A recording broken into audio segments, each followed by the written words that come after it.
지난 4일이죠. 정부가 국민연금 개혁안을 발표했습니다. 이게 21년 만이라고 하더라고요. 오래전부터 개정 필요성은 제기돼 왔는데 그렇죠. 번번이 미뤄져 왔거든요. 네. 근데 지금 정말 발등에 불이 딱 떨어진 상황이라면서요.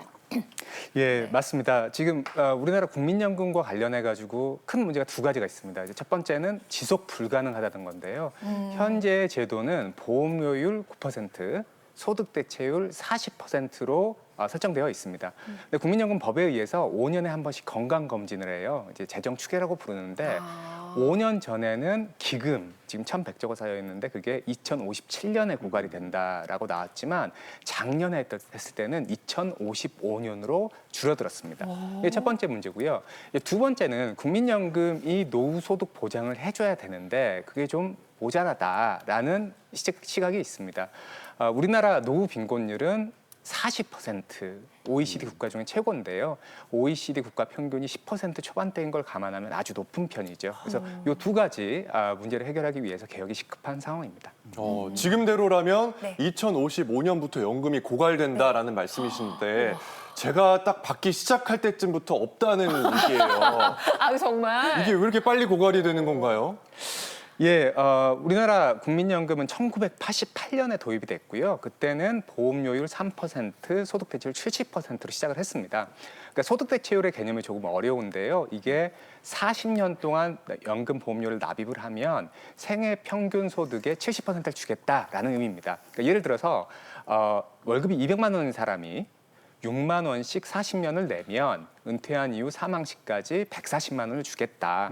혹은 그 절반인 20년만 냈다고 하더라도 70만 원을 주겠다라는 거예요. 그러니까 최초의 제도가 만들어질 때는 아주 후한 제도였습니다. 네. 다만 최초부터 이게 지속 가능하다는 생각은 없었고 그래서 1998년, 2007년에 아주 큰 개혁이 있었고요.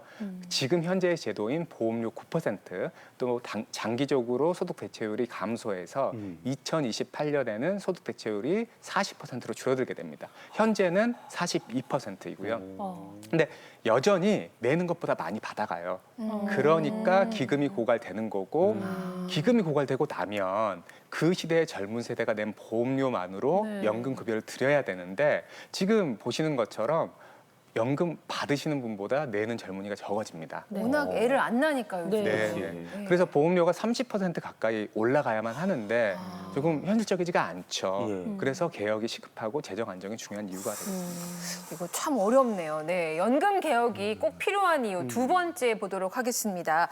국민연금의 보장성이 떨어진다는 건데요. 이게 좀 지속 가능하고 좀 안정적이어야 되는데, 근데 또 우리나라 노인 빈곤율이 OECD 1위라고 하니까 이것도 걱정이에요. 예, 우리나라 노후 빈곤율은 사실 압도적인 1위예요. 이제 그 40%나 되는 어르신들께서 이제 빈곤하게 있다라는 게 이제 현재 통계인데 소득 대체율 아까 말씀드린 40%가 얼른 들으면 나쁘지 않은 숫자라고 생각을 하시는데 그거는 40년 연금을 가입했을 때 받는 돈입니다. 네. 그러니까 우리나라 노동 통계를 보면 평균적인 대한민국 사람은 노동을 25년에서 30년 정도 해요. 그러면 받는 연금은 소득 대체율이 25에서 30% 정도가 되겠죠. 네. 그러다 보니까 실제로 받는 돈은 또 OECD 평균에 비하면 아주 낮은 상황인 것도 사실입니다. 그래서 그 소득 보장의 방점을 찍으시는 전문가들은 국민연금을 용돈 연금이라는 표현까지 쓰시기도 해요. 근데 그럼에도 불구하고 이제 재정 안정이 되지 않으면 못 받는 거잖아요. 그러니까 이 두 가지 상반된 시각이 지난 17년간 거의 20년 가까운 시절 동안 이 좀 격렬하게 충돌해 왔고 개혁이 일어나지 않은 중요한 이유가 그거라고 보는 분도 많습니다. 어쨌든 이번에 정부에서 안을 낸 거는 재정 안정 쪽에 방점을 찍은 것으로 보이고요. 더 이상 방치했다가는 돌이킬 수 없다라는 그런 판단이 기반이 된 것으로 보입니다. 진짜 박주아 아나운서 얘기처럼 발등에 불이 떨어졌네요. 그래서 정부가 전문가 의견을 수렴하고 국민들 얘기를 들어서 국민연금 개혁안을 내놨습니다. 네. 물론 아직 확정은 아니지만 이게 정부의 안인데 어떤 내용들인가요? 네. 이 개혁안답게 정말 개혁적입니다. 제가 왜 이런 말씀 드리냐면 1998년 이래로 이 보험료율을 조정한 적이 없습니다. 계속 9%였습니다. 이것을 조정한다는 얘기는 결과적으로는 이 고갈 시점을 앞당기지 않고 좀 뒤로 지연시키기 위해서 결과적으로는 더 많이 내게 만들어야 되는 거죠. 덜 받아가게 되는 거죠. 그게 바로 개혁안인데 이 정부의 개혁안을 요약해 보면 첫 번째가 보험료율 인상입니다. 네. 9%가 아니라 13%로 올리자. 물론 4% 세대별 차등 인상이 적용됩니다. 네. 네. 두 번째, 소득 대체율을 유지하자. 현행의 42%를 유지하자는 겁니까? 더 많이 내자라는 것이 핵심입니다. 세 번째가 자동 안정화 장치를 도입하자. 경제 상황에 따라서 인구 구조 변화에 따라서 연금 급여를 조정할 필요가 있겠다. 유동적으로 조정하자라는 것이고 네 번째는 기초연금을 인상하자. 33만 원에서 40만 원 수준을 인상하자. 다섯 번째는 의무 가입 연령도 59세에서 64세로 연장하자.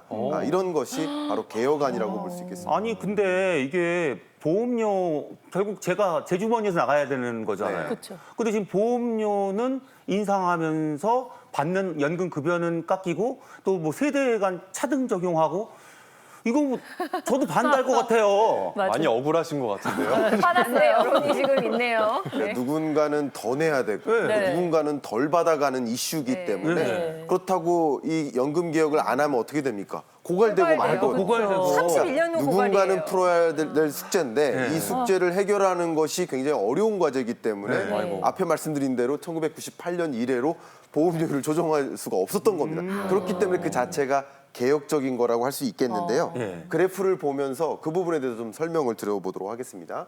국민연금 재정 고갈 시기가 이대로라고 한다면, 현행이라고 한다면 2055년입니다. 근데 개정안을 가지고 활용한다면 2072년, 그 밖에 또 여러 가지 경우의 수를 가지고 본다면 그것을 고갈 시점을 더 연기시킬 수 있겠다. 고갈 시점을 연장시키자라는 것이 하나의 방안이고요. 세대별로 차등 적용하는 이 보험료율을 이렇게 적용한다면 또 한 가지 문제 중에 하나는 예를 들면 40, 50대의 고용이 어려워질 수도 있습니다. 예를 들면. 네. 예를 들면 40, 50대가 고용을 하게 되면 고용주가 일부 예, 내야죠. 보험을 내야 되거든요. 네. 그러면 굳이 40, 50대를 고용해야 돼? 하는 문제까지 생길 수 있기 때문에 그러네. 정말 한두 가지 사안을 고려하지 않을 수가 없습니다. 그래서 이렇게 쉬운 일이 아니라고 볼 수 있겠습니다. 이렇게 사람마다 다르다니까요. 뭐 31년 후에 고갈된다고 해서 아까 난 어떡하지 했죠? 전 못 저는 받아요. 나는 그럼 80이니까 평균 수명까지 살고 뭐 얼마 남나 이런 계산하게 되고 네. 생각해보면 또 우리 아들은 또 어떡하나. 그렇죠. 이거 개정안 통과된다고 해도 아까 보니까 고갈이 또 되긴 되더라고요. 예, 먼 미래에는. 그래서 이게 정말 어려운 문제인 것 같습니다. 저희가 그래서 이번 국민연금 개정안을 놓고 핵심 쟁점 사안들을 하나하나 짚어보려고 하는데요. 자, 첫 번째 쟁점 사안은 바로 이겁니다. 자, 보험료 세대별 차등 인상 갈등을 부추긴다라는 얘기인데요. 그러니까 말이죠. 이게 만약에 이 그럴까요? 안대로 네. 확정이 된다면 50대 여러분들은 꽤 부담이 될 것 같은데 총 13%를 어떻게 세대별로 차등해서 올린다는 얘기죠? 그러니까 가격을 올리는데 속도를 다르게 한다는 거거든요. 네. 50대는 1년에 1%포인트씩 올린다는 거예요. 그러면은 지금 9% 내시다가 그 다음 해에는 10% 내시고 그 다음에 11% 내시고 이렇게 돼요. 근데 40대는 0.5%포인트씩만 올린다. 그러면은 2배 기간 동안 오르게 되겠죠. 50대는 4년, 40대는 8년. 근데 아래로 내려가면 더 깎여요. 30대는 0.33%포인트씩, 20대는 0.25%포인트씩 올린다는 거라 이게 젊은 세대 부담을 좀 덜어드린다는 의미는 있습니다만 갈등 요인이 있죠. 50대 분들은 우린 왜 이렇게 더 빨리 많이 내야 되냐 이런 생각도 하실 수 있고 또 한 가지 세대 갈등 요인은 어린이들이에요. 아까 박주아 아나운서님 네. 어린이 네. 되게 있으시다고 하셨는데 10대 자녀가 있습니다. 네. 어린이들 나중에 20대 되면 그땐 13%씩 내야 돼요. 그래요? 젊다고 덜 내는 게 아니고 나중에 13%까지 내는 거예요? 나중에 이 시간이 다 흐르고 지금의 20대도 다 13%까지 내게 되었을 때 네. 20대가 되면 이제 혜택이 없는 거거든요. 그러니까 결국에는 13%까지 가는 거예요. 그러니까 이게 지금의 20대한테는 좋지만 나중엔 또 해당이 안 된다. 이 문제도 있고 또 아까 김 교수님께서 말씀 잠깐 주셨는데 직장 다니시는 분들은 사실 절반 회사에서 내주잖아요. 그렇죠. 네. KBS 다니셔도. 근데 프리랜서로 이렇게 활동하시는 또 배우분들은 또 이 9% 지금 본인이 다 내고 있단 혼자 말이에요. 그러면은 내야지. 네. 버거워요. 9% 받으시던 프리랜서들은 1%포인트씩 탁탁 오르는 거예요. 50대의 경우에. 근데 네. 회사에서 반 내주시는 분들은 또 그 절반만 오르게 된다는 이런 또 직종 간 갈등 요인도 좀 있는 상황입니다.